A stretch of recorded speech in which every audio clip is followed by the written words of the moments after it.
Guys, so it's Sunday morning, and I did a few more things to the breeder loft I wanted to show you guys, and then let's go over some of my breeding stuff, and I've got some thoughts on this is going to be my second year breeding, so doing things a little more organized than last year. If you were here last year, it was not very organized, and I let my birds pretty much pick each other, and I kind of feel like I fell into a mud puddle and came out wearing a brown suit because I got extraordinarily lucky that some of the pairs ended up working out as well as they did, and this year I'm keeping them. But we'll go over that and in a minute, but I want to go in here and show you guys what I did. If you remember, I broke the latch last time, so I replaced it.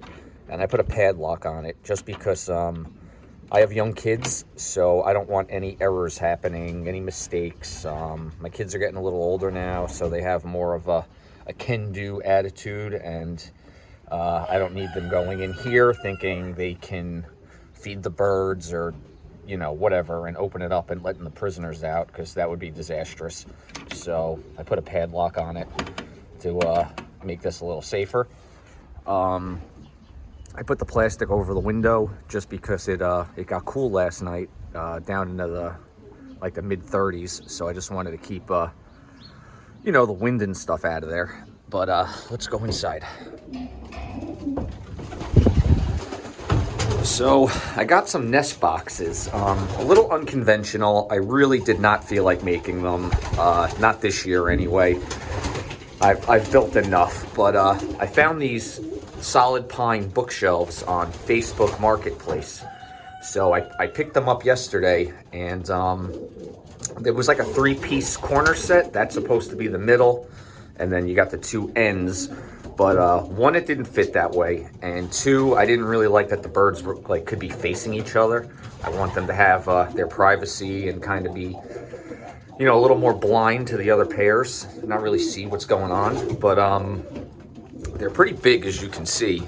This is kind of it's a weird shape, but they'll fit birds no problem. 2 nest bowls, no problem. I'm gonna get the plastic widow hood fronts this year to put on. This one, I don't know if they'll fit. I may have to, you know, make my own doors, which is fine. I'll do that part. And then these are not as deep as I would like. They're only about 11 inches deep, but the birds fit. The nest bowls fit with a couple inches to spare. So they'll definitely fit the widow hood nest fronts, and the birds will they'll have room to do their thing. But yeah, so there's 10 in there. The top one's a little smaller, so that was going to be for a pair that I don't need to lock up. I have some pairs that I'm keeping together that are naturally paired up, so they can use the smaller one since they'll be able to go in and out. But yeah, we'll divide these up. We'll put the nest fronts on them, keep the birds divided. And yeah, I also hung another light. This is an LED strip light I got on Amazon for like 12 bucks. I used it in the other loft, and I like them because it's very bright, but they don't get hot at all. And you know, they're just regular strip light. They have like the 3M adhesive on the back, but it doesn't work very well on wood. So I just used the staples, stapled them on. It's got a little on-off switch up there, so you can turn them on and off if you need. But I have everything on a timer. Right now, lights go on at 8 a.m. and they go off at 7 p.m. 7 because I get home from work at 5:30, so that's when I come out and feed and clean and do all that stuff. But the birds seem to be liking the fact that they have boxes now. The cocks are all claiming boxes. Pairs are all claiming boxes. This is actually funny. These 2 were not together last year. I did not have them paired up, but on paper this year, I wanted them paired up, and they seem to be doing that themselves. So that's going to be pretty nice. And There's Big Red right there. He claimed that box. There's his girlfriend. That's my Dykstra Mussolini pair. So if you've been following along, you know they're staying together. So I guess that's their box, which is cool. I'm gonna pretty much let the cocks pick which box they like, and then I'm gonna try and remember it. So when I lock them together, I can put them in the box of their choice, and hopefully that'll make them a little more comfortable. But all right, it's cold out here, so let's go in the house and go over some of the breeding stuff. Down in my basement, I'm gonna go over this stuff with you, but I've told you guys I was a fisherman. I just don't really put that in the video. But this is my walls of fish with friends, family. I have a boat, you know, so I have some of our good catches up here. My PB striped bass mount, which is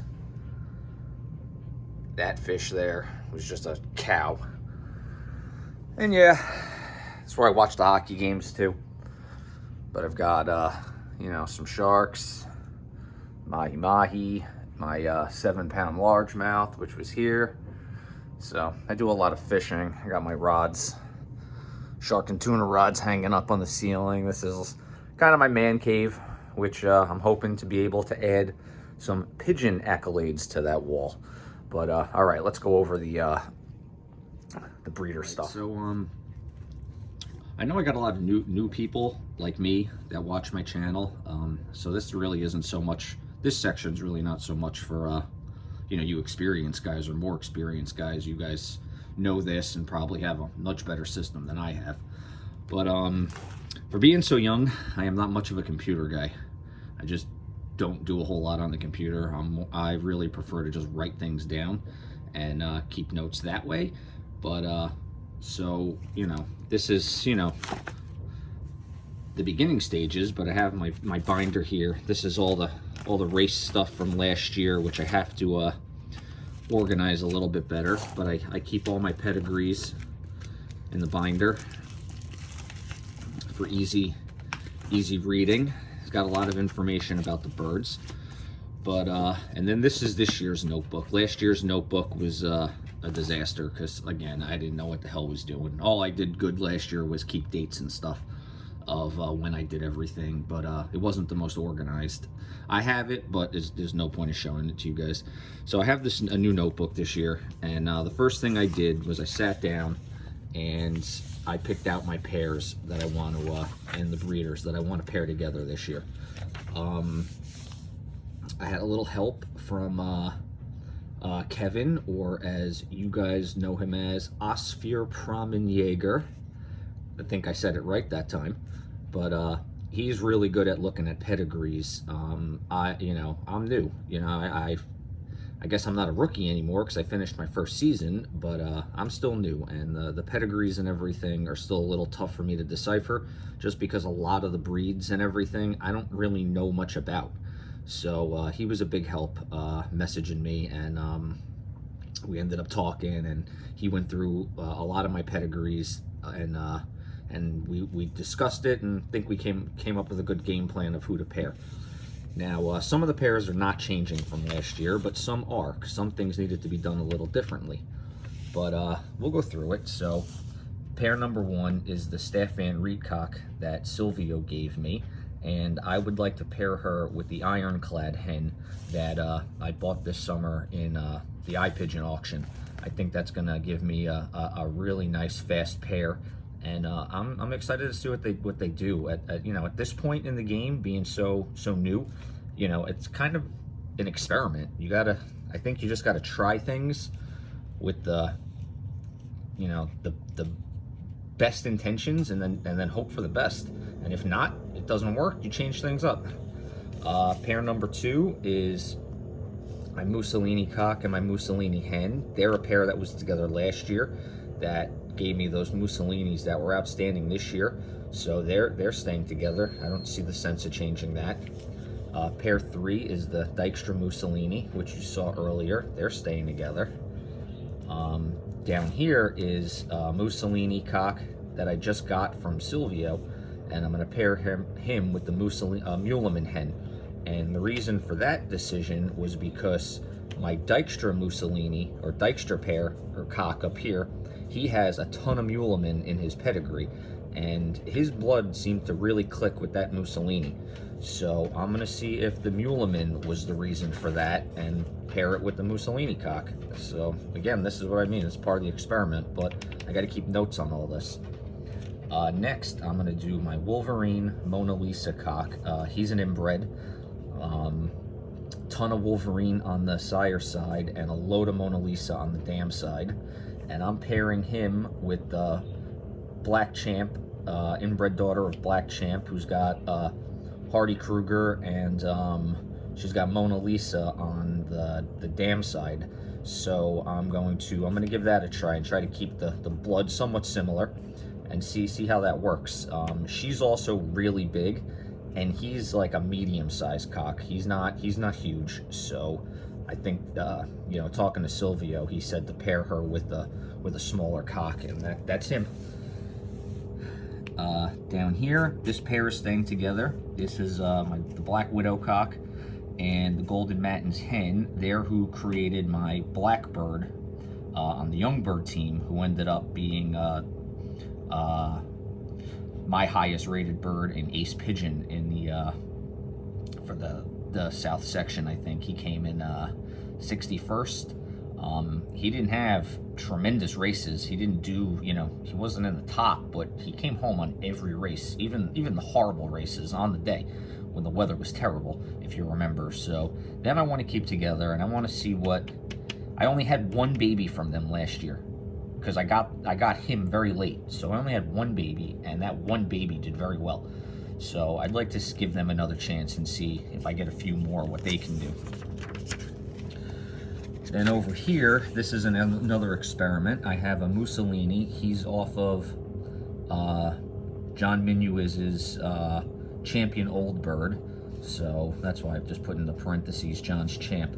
And I'm going to pair him with the Ludo Claison hen that Silvio just gave me. This is an experiment. I want to see what happens with the Mussolinis if you inject you know, a different bloodline into them, and see what creates. And if it doesn't work, we change it up next year. These are the Joe Alaka pair we talked about, so they're going to stay together, Splash and Hannah. Pair number 9 is Double Jansen. So my Jansen cock is from Ross Vaccaro up in Canada. It is one of the Reds. So looking at his pedigree, I didn't realize he had as good a blood as he did until this year. And then continuing through, I had a Jansen hen who's a Smulders. She's a slate. She's from this bloodline as well, the Ross Vaccaro bloodline. Like very famous Jansens in that pedigree, their pedigrees. So I want to put them together and see what happens. Down here, we have the Arden Jansen cock and the Deverant hen. So here's where we're changing things up. This was changed up too. Last year I had her paired with him, the Arden Jansen. So now we're going to switch a little bit. I have the Arden Jansen cock and the Deverant hen. So the Deverants, from what I've learned and seen, are really tough birds for tough races. But I want to try to put a little speed into them with the Arden Jansen. So I'm going to see if that works, and if not, we change for next year. Pair 11 is going to be a Deverant cock and a Bouchard hen. That's definitely spelled wrong. But the Bouchard was given to me by a guy in my club who has had them for a long time, Old English line. But, you know, this is kind of definitely an experiment and kind of just a extra hen and cock. So we'll see what they do. And then pair number 12 is my Dykstra Mussolini 1702 from this year that I raced, and my Mussolini cock 1706. So on, you know, in race results, he was my best cock, she was my best hen. So, and the blood is similar, Dykstra Mussolini, and he's a Mussolini. So her mother is from the same loft as his parents. So I don't think they're directly related, but I'm going to put them together and see what happens. They were both very consistent, very good birds last year. She's really fast, just really dedicated to coming home. And he's really dedicated to come home and got better the longer the races got. His best race was the 300. So let's see what happens. But yeah, so keep all notes. So for you new guys starting out who are following my channel, keep accurate notes. And last year I didn't do it, but this year, you know, I'm starting off. I'm gonna write down all my pairs and then go from there. Then we'll keep all the information about those pairs as we go written down. But all right, guys, I've talked long enough, and until the next video.